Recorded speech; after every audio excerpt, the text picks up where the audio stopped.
Explained by Dr. Klos. Pet supplements versus prescription medications. What's the difference?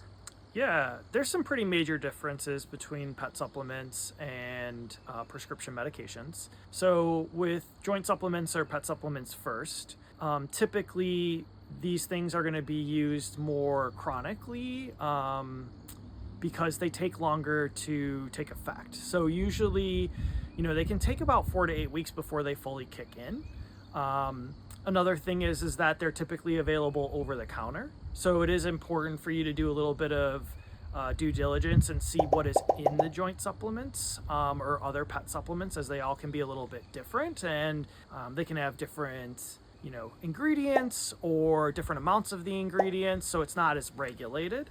The other thing that I will say is, again, ease of access, but also they're a lot safer to use on average. And typically, if a dog has some abnormal signs or gets affected by these supplements, it's usually gastrointestinal related.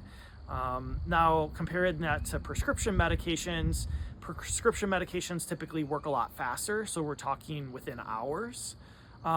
They are a little bit more controlled, obviously, so you need to go to your veterinarian to get a script for these medications.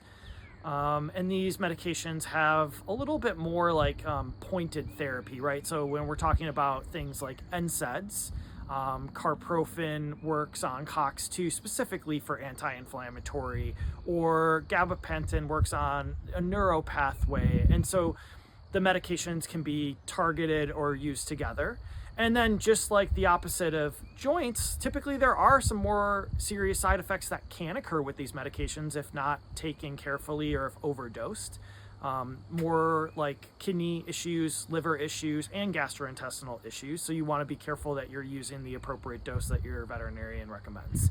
The really cool thing is, obviously, they can be used together. And so synergistically, they work really well for osteoarthritis in dogs. So, you have the fast acting that's a little bit more targeted, but then you also have the joint supplements that work more chronically to help with things like cartilage regrowth and preventative measures.